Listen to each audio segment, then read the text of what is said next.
Assalamualaikum warahmatullahi wabarakatuh. Sahabat pengembara, kali ini saya akan mengulas sedikit siapa Syekh Buana Sakti yang berada di atas kawah Karaha Bodas. Berdasarkan informasi dari penjaga makam tersebut, secara pasti belum diketahui, namun Syekh Buana Sakti adalah masih orang tua dari Prabu Siliwangi, entah itu ayah, paman, uwa, atau kakeknya Prabu Siliwangi.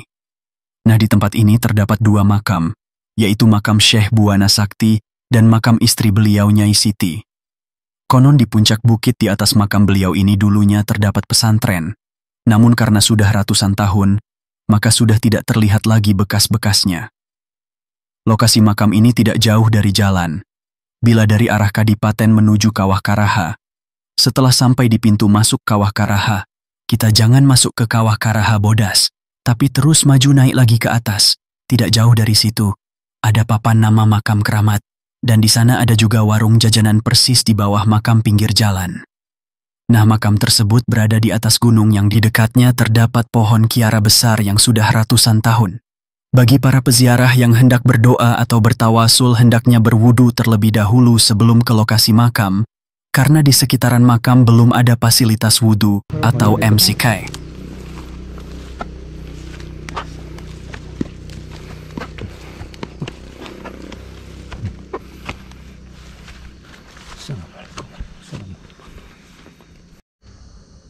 Maaf, kan bisa diceritakan ini apa namanya silsilahnya?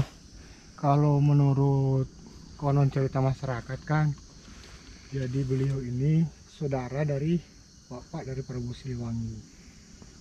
Bapak Prabu Siliwangi berarti dari Masih kakek dari Kian Santan. Raden Kian Santan kan. Kalau cerita konon ya, cerita masyarakat, karena saya kan bukan orang sini. Iya. Cuma sebagian besar terus yang pasang pelang itu menyampaikan bahwasanya saudaranya beliau inilah yang beristri sehingga lahirlah Prabu Siliwangi. Berarti dari Galuh juga ya? Kalau tadi keturunannya katanya masih ada ya keturunannya di sini? Katanya kalau yang datang ziarah mau mengaku masih keturunan beliau.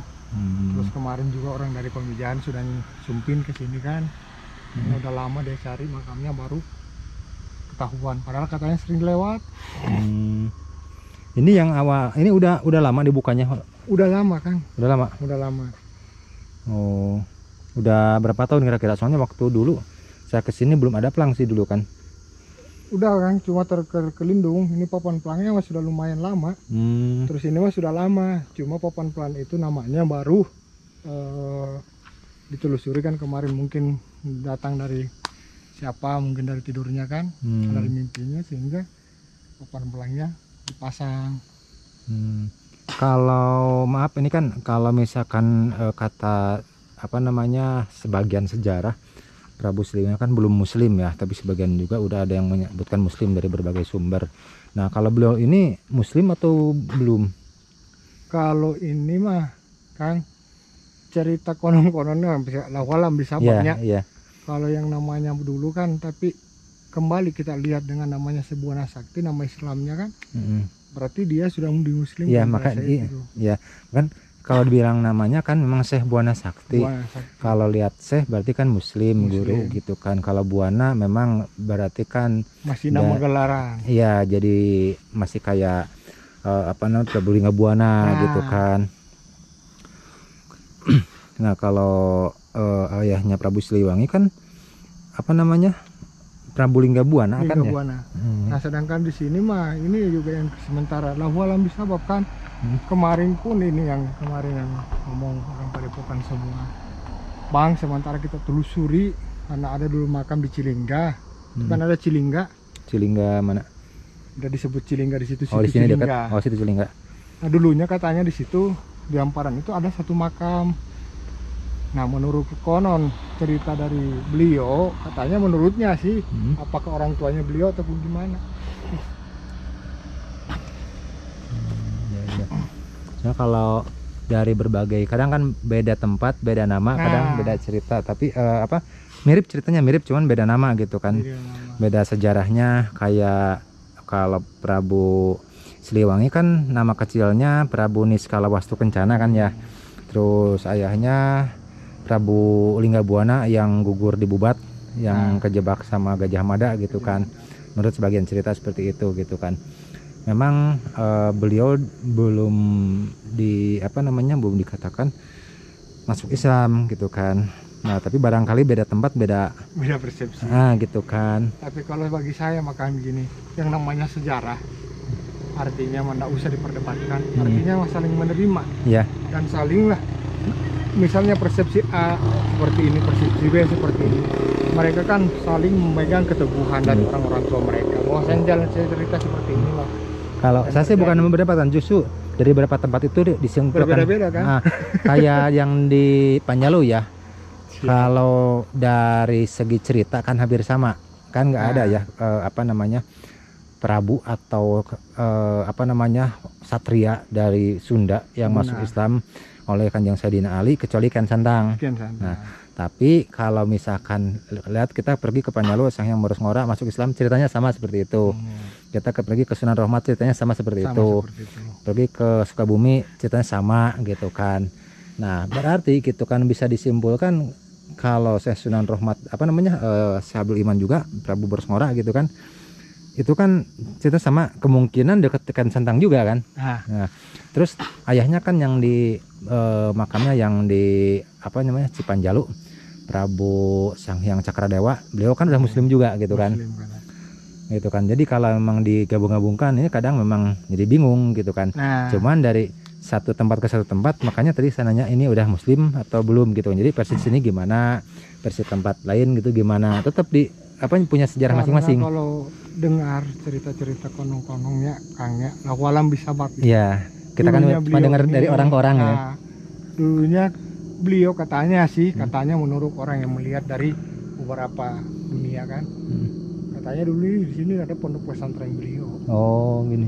Jadi Simbah Kendak. Dan pada saat menyiarkan agama Islam ini beliau sering diajar habis-habisan, termasuk istri beliau kan. Pada saat menyiarkan agama Islam, dan ingat Mon Bodas pada saat itu kan sudah muslim. Iya. Yang selalu berdampingan dengan Kian Santang. Iya, iya. Nah, sedangkan kalau kita berpikir kan Mon Bodas itu siapa sih yang muslimkan beliau? Nah, kembali cerita beberapa fiktif ataupun cerita masyarakat, cerita rakyat kan. Kadang ya kita saling menghargai lah seperti apa. Iya. Kadang saya lihat sendiri orang kadang berdebat. Iya. Kalau saya sih nggak ada berdebat, cuman suka kan karena saya upload kan di YouTube. Justru ini kan buat publik juga gitu kan. Jadi ini versi tempat kayak gini gimana, versi tempat kayak gini gimana. Misalkan contoh yang lain tadi versi Panjalu gimana, versi Sukabumi gimana, versi Garut gimana. Padahal ceritanya itu tuh juga cuma beda nama. Beda-beda. Gitu. Kalau versi Sancang lain lagi gitu kan. Ini kan tadi pamannya Prabu Siliwangi ya. Pamannya ya. Paman Prabu Siliwangi. Makanya kan kemarin saya minta untuk dari orang Padepokan yang hafal silsilah beliau kan dengan keturunannya. Tolonglah saya bilang bikin supaya kita kasihan kalau orang datang ziarah atau apapun itu bertanya ke saya, sedangkan saya kan orang jauh, saya bilang. Iya. Nah, saya kan pertama buka warung ini Kang karena melihat ini pelan-pelan. Kok ada makam keramat seperti ini, kok sampai tidak dikerawat, saya bilang. Iya.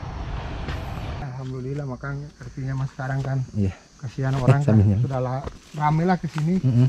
Sering yang jarang? Sering. Sampai tengah malam ada. Nah, ini makam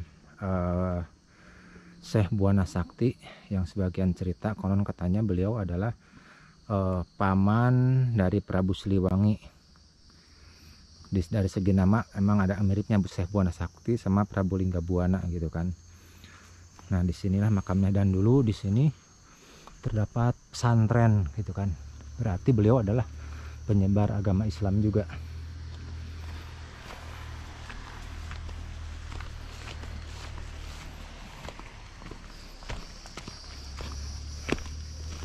Dan tidak jauh dari makam beliau ada makam istrinya Nyai Siti yang bernama Nyai Siti, tapi kepanjangannya kurang hafal. Nyai Siti siapa gitu kan. Nah, ini lokasinya di Kebun Pinus di atas Pertamina Karahabodas. Di atas kawah Karahabodas. Tuh dari jalan terdekat. Wah, sih, kita. Awal saya buka warung ini mate Kang, gara-gara lihat papan pelangi itu. Jadi saya merasa kasihan melihat makam yang tidak kubu. Jo, oh jadi dari dulu papan ini udah ada. Udah ada kan pernah patah terus pindahin. Hmm. Nah, begitu kan dulu nggak ada kuncengnya Kang. Oh ada kuncinya dulu. Ada. Oh. Jadi begitu saya ketemulah dengan orang Padepokan yang pasang papan pelangi semua. Ini tadi kan katanya tadi kan bekas pesantren. Apakah ini datarannya di atas datar gitu?